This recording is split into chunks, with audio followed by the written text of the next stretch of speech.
नमस्कार, मैं हूं विद्यासागर। स्वागत है आप सभी का हमारे खास कार्यक्रम गांव की गवर्नमेंट में। तो पंचायत चुनाव के नतीजे आ गए हैं और बाजी जिनके हाथ लगी वो कह रहे हैं कि यहां के हम हैं सिकंदर। दरअसल उत्तर प्रदेश पंचायत चुनाव के नतीजे चौंकाने वाले आए हैं। जिला पंचायत सदस्य के सभी 3050 पदों के नतीजे घोषित कर दिए गए हैं, जिसमें बीजेपी को बड़ा नुकसान हुआ है, वहीं एसपी फायदे में रही है। इस बार निर्दलियों ने भी बड़ी संख्या में जीत हासिल की है। वहीं अब जिलों में जिला पंचायत अध्यक्ष कौन बनेगा, इसे लेकर रोमांच बढ़ता जा रहा है।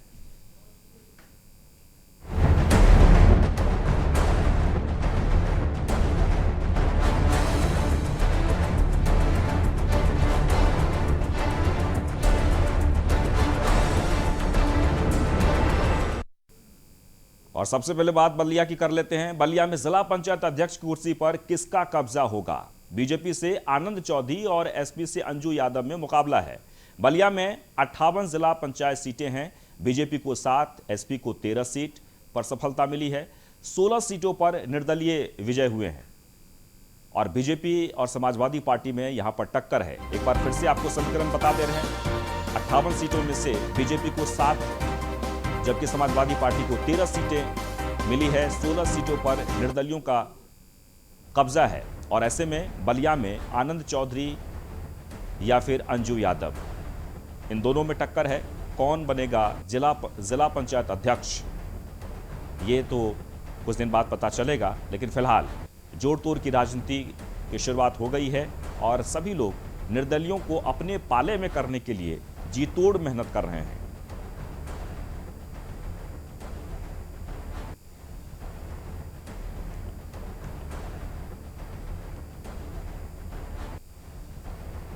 तो बलिया पूर्वांचल के सबसे महत्वपूर्ण जिलों में से एक और जिला पंचायत अध्यक्ष की सीट को लेकर वहां घमासान शुरू हो गया है।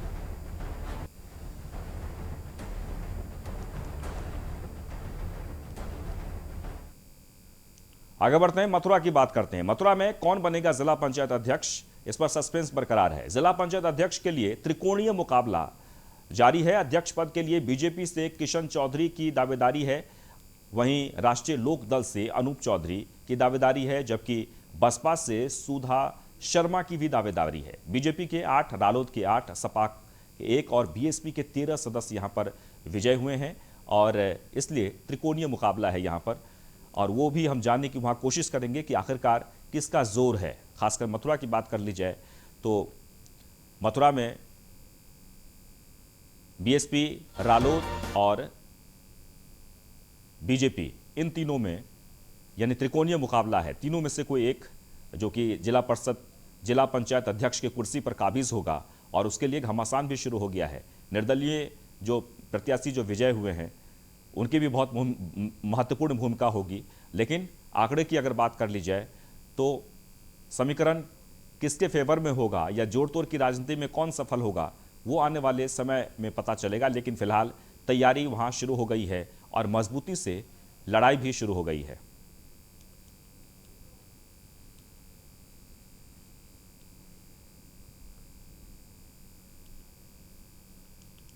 मथुरा की तस्वीर हम आपको बता चुके हैं। आपको एक बार फिर से बता दें कि बीजेपी से किशन चौधरी तो अनूप चौधरी आरएलडी से हैं और हालांकि वहां बसपा ने भी अपना उम्मीदवार दिया है। त्रिकोणीय मुकाबला वहां होने वाला है।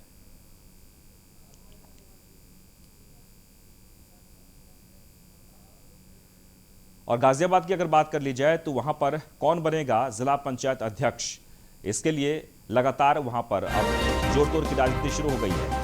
खासकर भाजपा और निर्दलीय में अध्यक्ष पद को लेकर टक्कर है। अध्यक्ष पद के लिए बीजेपी से ममता त्यागी दावेदार हैं, वहीं निर्दलीय परमिता कसाना दावेदार हैं अध्यक्ष पद के लिए। बीजेपी से अंशु मावी भी मजबूत दावेदार के तौर पर वहां देखने को मिल रहा है। तो कुल मिलाकर आप कह सकते हैं कि फिलहाल गाजियाबाद में भी काफी रोचक होगा यहां का मुकाबला।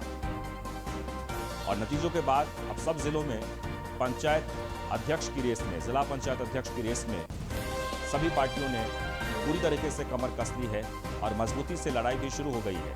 लेकिन उस लड़ाई के बीच जो समीकरण है, उस समीकरण के हिसाब से कौन किस करवट बैठेगा वो देखने वाली बात होगी। बीजेपी से ममता त्यागी है, प्रबल दावेदार, जबकि निर्दलीय की अगर बात कर ली जाए तो परमिता कसाना जो मैदान में हैं और टक्कर काफ़ी ज़ोरदार है।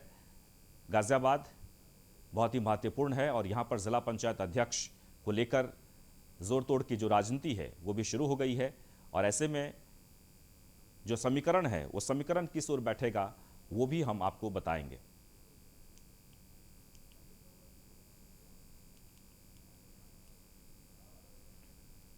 और बात सोनभद्र की कर लेते हैं। सोनभद्र में कौन बनेगा जिला पंचायत अध्यक्ष, इसके लिए वहां पर तैयारी शुरू हो गई है। भाजपा और सपा में अध्यक्ष पद को लेकर जबरदस्त टक्कर है। अध्यक्ष पद के लिए बीजेपी से उत्तरा त्रिपाठी दावेदार हैं, जबकि समाजवादी पार्टी से अनिल कुमार यादव अध्यक्ष पद के लिए दावेदार हैं।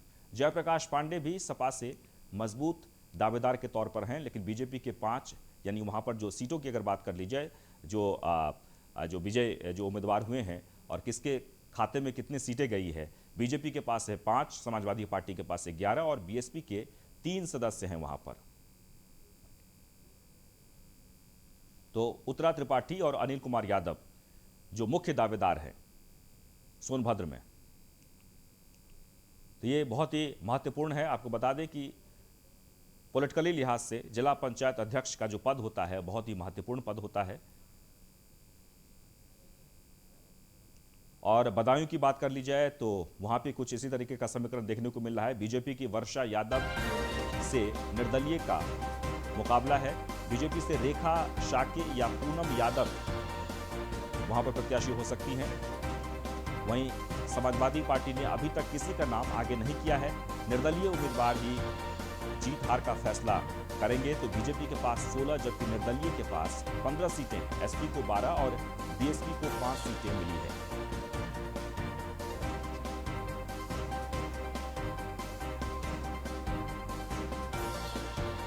तो एक बार आपको फिर से बता दें कि समाजवादी पार्टी को 12, मतलब बदायूं में जिला पंचायत अध्यक्ष को लेकर। और रायबरेली की बात कर लीजिए। रायबरेली जिले में राही ग्राम सभा से अमन जायसवाल सबसे कम उम्र के प्रधान बने हैं। अमन जायसवाल ने 424 वोट से जीत दर्ज कर रिकॉर्ड बनाया है। चुनाव जीतने के बाद उन्होंने अपने खर्च से 200 स्ट्रीट लाइट लगवाने के लिए ऑर्डर भी दे दिया है। उन्होंने बताया कि लड़कियों की शादी में 4 कुर्सी और मेज भी दे रहा हूं और एक एम्बुलेंस की व्यवस्था भी जारी कर दी गई है जो मरीजों को फ्री में लाने ले जाने का काम करेगी। इस मौके पर उन्होंने न्यूज़ 1 इंडिया से खास बातचीत की है। चुनाव संपन्न होने के बाद सबसे कम उम्र के राही ब्लॉक से, राही ग्राम सभा से चुनाव जीत कर आए हैं अमन जायसवाल, जो सबसे कम उम्र के हैं और जिन्होंने क्षेत्र के विकास का एक बड़ा दावा किया और जीत के साथ उसको पूरा भी किया। कई स्ट्रीट लाइटें और कई तरह की विकास की जो सुविधा थी वो उपलब्ध चुनाव जीतते ही कराया। और उनका ये कहना भी था कि चाहे मुझे ये पैसा जब मिलना होगा तब मिलेगा, लेकिन सबसे पहले जो मैंने चुनाव के दौरान वादा किया था उसको मैं पूरा करूंगा। हमारे साथ हैं अमन जायसवाल, जो ग्राम प्रधान इस समय नवनिर्वाचित हुए हैं, सबसे कम उम्र के हैं और ऐतिहासिक जीत इन्होंने दर्ज की है। आइए इनसे बात करते हैं। सबसे पहले तो परिचय जानना चाहूंगा आपका। मैं अमन जायसवाल अपने राही का ग्राम प्रधान हूँ। बहुत बहुत आपको शुभकामनाएं। चुनाव जीत के हैं न्यूज़ 1 इंडिया परिवार की ओर से आपको हार्दिक शुभकामनाएं। किस तरह की आप योजनाएं लेके आएंगे और कैसे ग्राम का, अपने ग्राम सभा का विकास करेंगे? बहुत बहुत धन्यवाद आप मीडिया लोगों का। और हम जो है अपने गांव के विकास के लिए ही प्रधान बने हैं और जनता इसी को सोच करके हमको भारी मतों से विजयी बनाई है। जितनी हमारी सोच नहीं थी उससे कहीं ज़्यादा हमको जनता का सहयोग मिला है, तो हम जनता का बहुत आभार प्रकट करते हैं। बस मैं ये चाहता हूँ कि हमारे ग्राम में जो भी व्यवस्थाएं हैं ब्लॉक से होंगे ब्लॉक से कराई जाएंगी, विधायक कोटे से होगा उनसे कराया जाएगा, चाहे सांसद कोटा हो, चाहे एमएलसी कोटा हो, चाहे ब्लॉक मुखी कोटा हो। आप अगले पंचवर्षीय में जब आएंगे तो हम आपको दिखवाएंगे कि हमारे जरिए कैसे काम कराए गए हैं और अधिक से अधिक मात्रा में काम कराए जाएंगे। और हम अपनी जीतने की खुशी में 200 स्ट्रीट लाइट, 4 प्याऊ, 1 एम्बुलेंस, हर बेटी की शादी में 4 कुर्सी, 1 मेज की व्यवस्था, कुर्सी मेज वाली व्यवस्थाएं हमने चालू कर दी है। स्ट्रीट लाइट का ऑर्डर दे दिया है, वो आएंगे हर खंभे पे लगवाएंगे। कोरोना का जिस तरह से प्रकोप इस समय है उसमें भी क्या कुछ कार्य कर रहे हैं आप? उसमें कार्य ये है कि आज अलविदा जुम्मा की नमाज थी। 3 मस्जिद है हमारे राही में। कोरोना का पालन कराते हुए उन लोगों से हाथ जोड़कर विनती करके कोरोना का पालन कराते हुए नमाज अदा कराई गई। और हम बहुत बहुत धन्यवाद हैं उन मुस्लिम भाइयों का जो हमारा और हमारे प्रशासन का कहना मान करके अपना कोरोना महामारी के चलते 5 लोग मस्जिद के अंदर नमाज पढ़े हैं। बहुत बहुत आभार व्यक्त करते हैं उनका। ग्रामवासियों को ईद की शुभकामनाएं जरूरी। जी, हमारे क्षेत्र के जितने भी मुस्लिम भाई हैं, हिंदू भाई हैं, त्यौहार सबका अपना है। तो हमने अपने सोशल मीडिया से अपने गांव वालों को, अपने ग्राम सभा के लोगों को और जो जितने भी लोग हैं सबको अलविदा जुम्मा की हार्दिक शुभकामनाएं। और हम दे भी चुके हैं, लेकिन फिर से एक बार आपके मीडिया के माध्यम से देना चाहिए। बिल्कुल, ये थे अमन जायसवाल जिन्होंने चुनाव जीतते ही जो चुनाव के दौरान वादे किए थे, स्ट्रीट लाइट, बेटी की शादी में कुर्सियां मेज देने का, वो इन्होंने स्टार्ट कर दिया है। और ये पहले ऐसे प्रधान हैं जो सबसे युवा भी हैं रायबरेली में। और चुनाव के दौरान कई वादे तो जरूर होते हैं, लेकिन उससे पूरा नहीं करने कोई उतरता है, फिर वो चुनाव जीतने के बाद अक्सर लोग दिखाई नहीं देते। लेकिन अमन जायसवाल ने उसको नकारते हुए सबसे पहले उस पर कार्य करना शुरू कर दिया है। देखने वाली बात ये होगी कि आने वाले पंचवर्षीय के समय में कितना अपनी ग्राम सभा का विकास करते हैं। कैमरा पर्सन जावेद के साथ न्यूज़ 1 इंडिया, असद खान, रायबरेली। तो यूपी के बुलंदशहर में पंचायत चुनाव में धांधली का आरोप लगा है। जहांगीराबाद ब्लॉक के सोजना झाया गांव के प्रधान पद की उम्मीदवार विमला देवी ने एसडीएम अनूप शहर और आरओ पर आरोप लगाया है कि मतगणना स्थल पर मौजूद अधिकारियों ने जानबूझकर 3-3 बार मतगणना करने के बाद दूसरे उम्मीदवार अनुष्का चौधरी को 4 वोटों से विजय बना दिया। साथ ही विमला देवी ने आरोप लगाया है कि मतगणना स्थल पर सीसीटीवी कैमरे की कोई भी व्यवस्था नहीं थी। वहीं न्यूज़ 1 इंडिया ने ग्राउंड जीरो पर जाकर गांव वालों से बात की तो गांव वालों का कहना है कि अनुष्का चौधरी के पति और देवर। क्या नाम है आपका? विमला।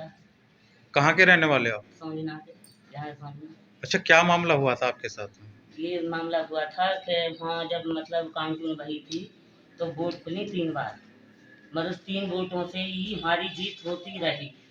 उसके बाद जो क्या हुआ, फिर मतलब 12 घंटा तक वो यही रही।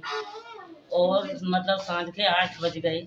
8 बजे के बाद मतलब आवाज़ लगी विमला की कि मतलब वो 1 वोट से विजय हुई। हम अंदर बुलाए गए और बुलाते बुलाते हमें धक्का मार के निकाल दिया गया। वो क्यों निकाल दिया गया? अच्छा माँ जी, ये बताइए, जो दोबारा रिकाउंटिंग हुई थी, रिकाउंटिंग के बाद में फिर क्या हुआ?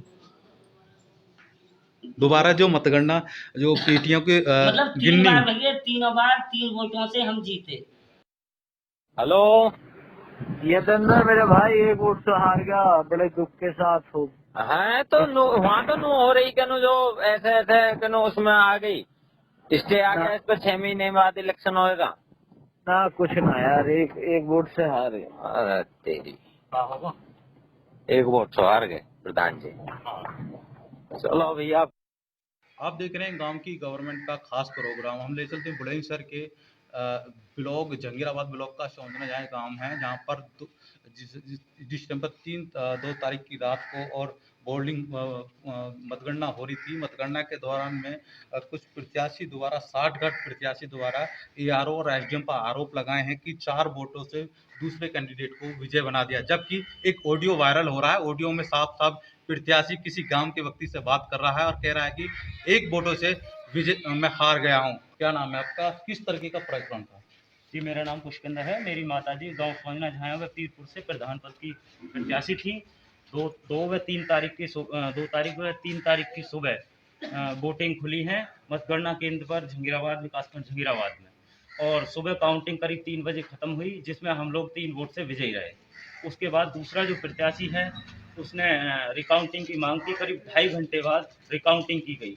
सेकंड और राउंड में भी हम लोग विजयी रहे, लेकिन उसके बाद उन लोगों ने जीत का प्रमाण पत्र नहीं दिया। हम लोग प्रमाण पत्र की मांग करते रहे।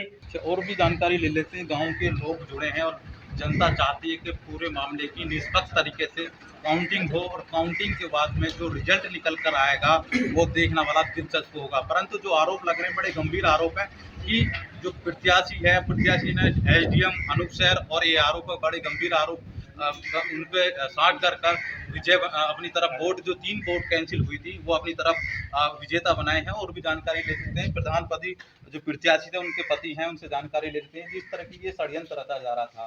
तो आपको पल पल की अपडेट 22 घंटा चला पूरा प्रकरण, तो संबंधित अधिकारी से बात हुई? संबंधित अधिकारी से नहीं, जो अंदर थे उनसे ही बात हो रही है इनकी, और इन्होंने जैसी स्थिति बता रहे अंदर से, उनको और एजेंट थे और प्रत्याशियों की, तो जैसे ही बता गए कि इसमें इस तरह से धांधली हो रही है।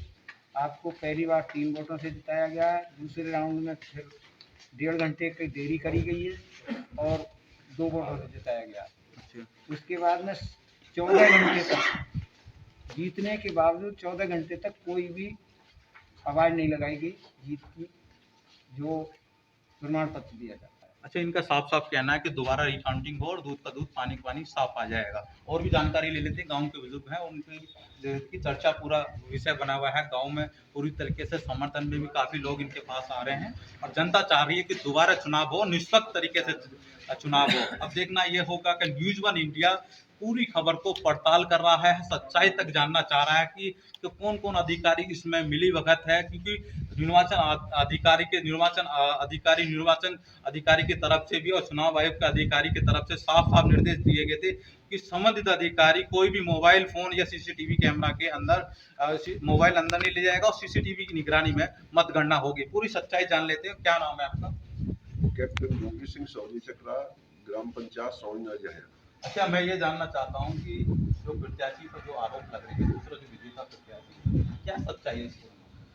सच्चाई ये है कि प्रजातंत्र में, संविधान के अंदर जो हमारे को अधिकार दिया गया है वोट का, उस वोट के अधिकार को इस तरह से पैसे से खरीद करके धन बल के ऊपर हमारे जीते हुए उम्मीदवार को नाजायज तरीके से एसडीएम पदम सिंह अनूप शहर ने हरा दिया है 4 वोटों से, जिसके लिए हम न्याय की मांग करते हैं सब ग्रामवासी कि उसके लिए पहला रिकाउंटिंग, दोबारा 6 महीने में चुनाव, तीसरा पिटीशन, और उसमें जो करने वाले बेईमानी है, बेईमान जो है, जो कनिष्का देवी है उसका पति और देवर दोनों ब्लॉक में कार्यरत हैं, और सफाई कर्मचारी हरवीर और सफाई कर्मचारी सोनू, इन्होंने मिलाप करके, क्योंकि ये ब्लॉक के अंदर रहते हैं,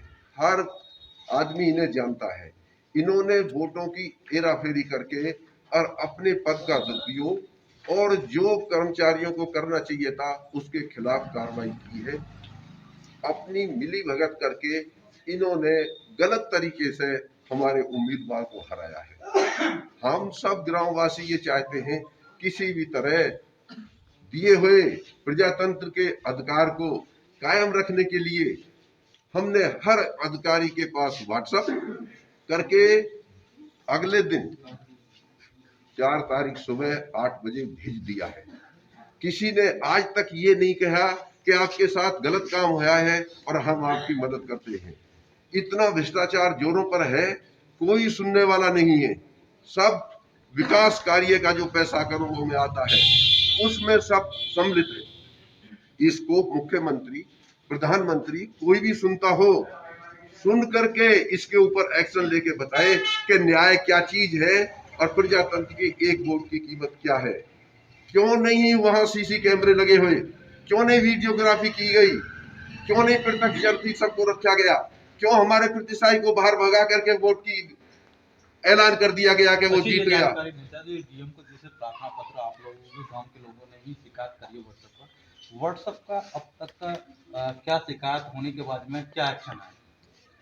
4 तारीख 8 बजे सुबह डीएम साहब को, सीडीओ साहब को, डीपीआरओ साहब को, आपके सीएम साहब को, सबको हमने अवगत करा दिया, आरओ को भी, और जो मजिस्ट्रेट हैं जिम्मेवार उनको भी सबको जानकारी दे दी गई है, लेकिन किसी ने अभी तक कुछ भी नहीं किया है।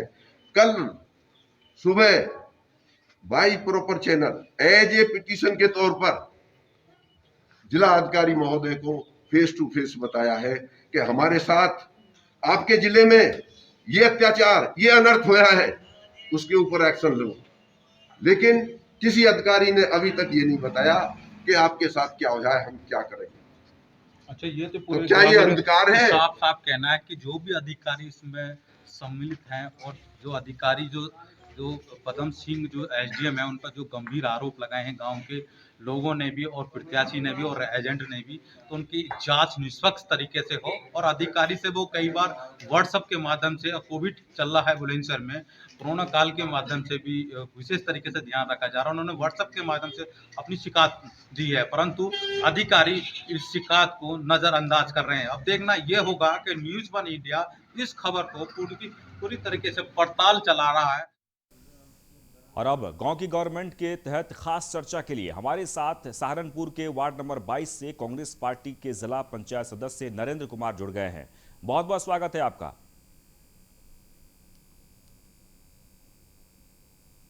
जी नरेंद्र कुमार जी, कांग्रेस में 8 लोगों ने जीत हासिल की है, उनमें आप सबसे ज्यादा एजुकेटेड हैं। ऐसा माना जा रहा है कि पार्टी आपको जिला पंचायत अध्यक्ष पद के लिए भी मौका दे सकती है, क्या कहना है आपका?